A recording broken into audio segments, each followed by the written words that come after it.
Good afternoon, my student. I hope you find well today.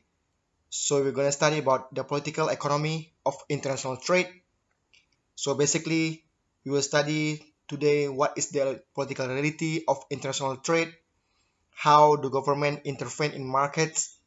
We will study about tariff. We will study about subsidies, import quotas, and why the government intervene in markets. What are the political arguments for government intervention? So basically, you will gonna study about 20 slides. So I will talk to you about 5 to 6 slides, then you continue study by yourself.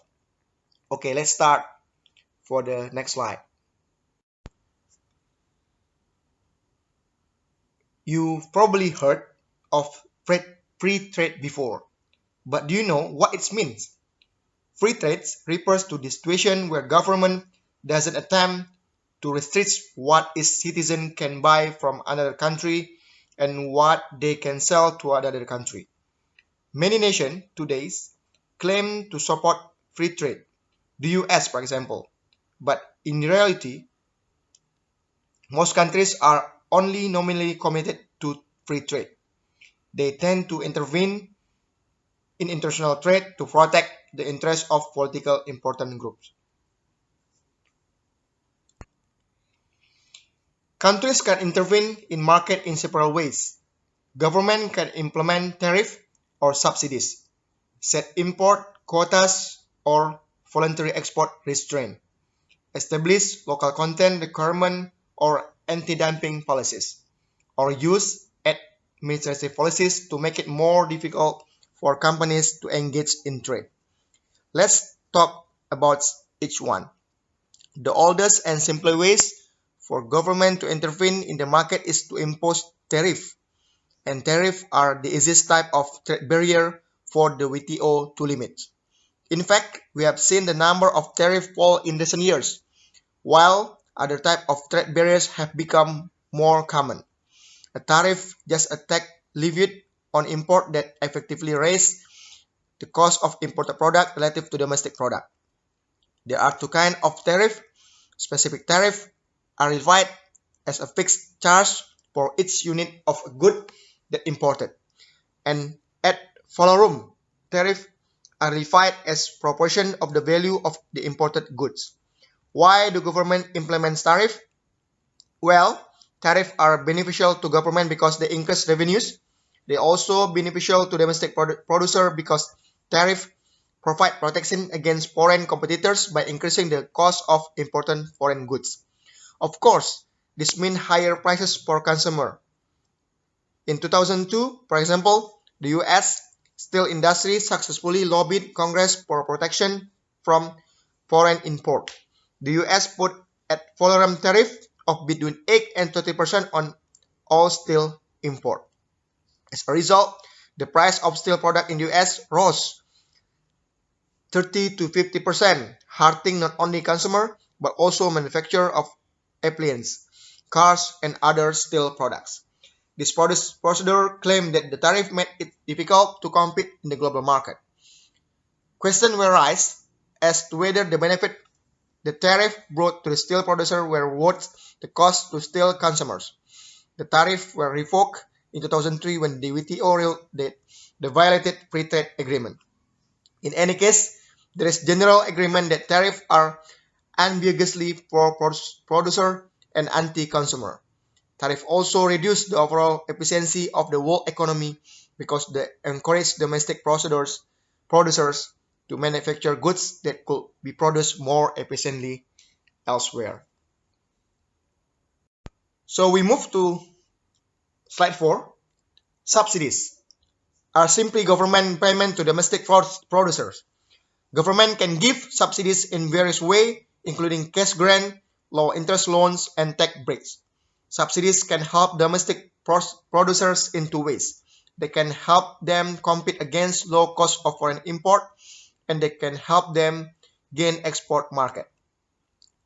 One of the biggest recipient subsidies in most countries is agriculture. In the US, for example, 2002 will design that farmers were to receive $180 billion over 10 years. Do subsidies help producers more competitive? Not really. Instead, they tend to protect inefficient producers and promote excess production. In fact, one study showed that if developed countries eliminated their agricultural subsidies, we will see an increase in global trade in agricultural products and saving about $160 billion.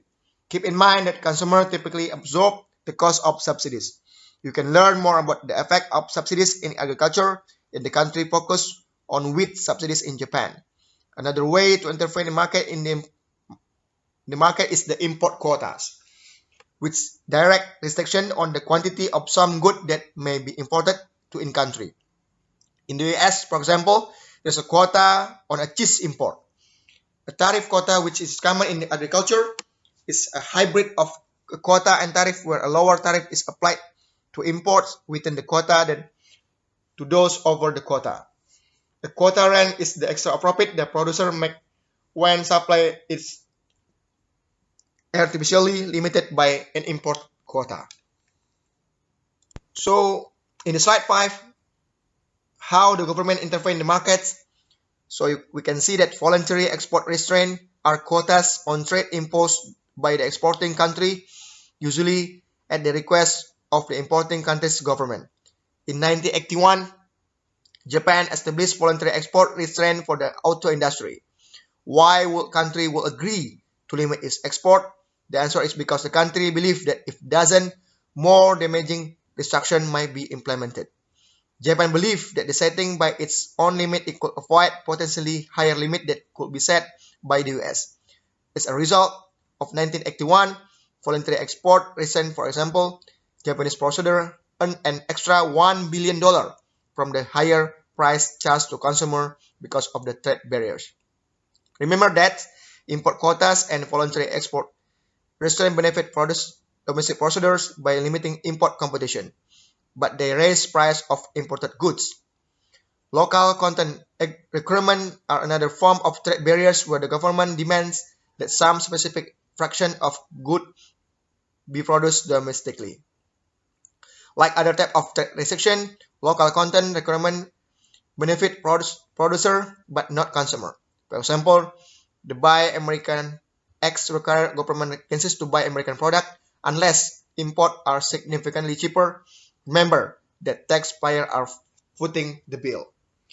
So the next slide, starting from the slide 6 until the slide 20, you can read by yourself, you can study by yourself, and you can answer the review question that I have wrote for you. Thank you so much. Thank you for listening my video.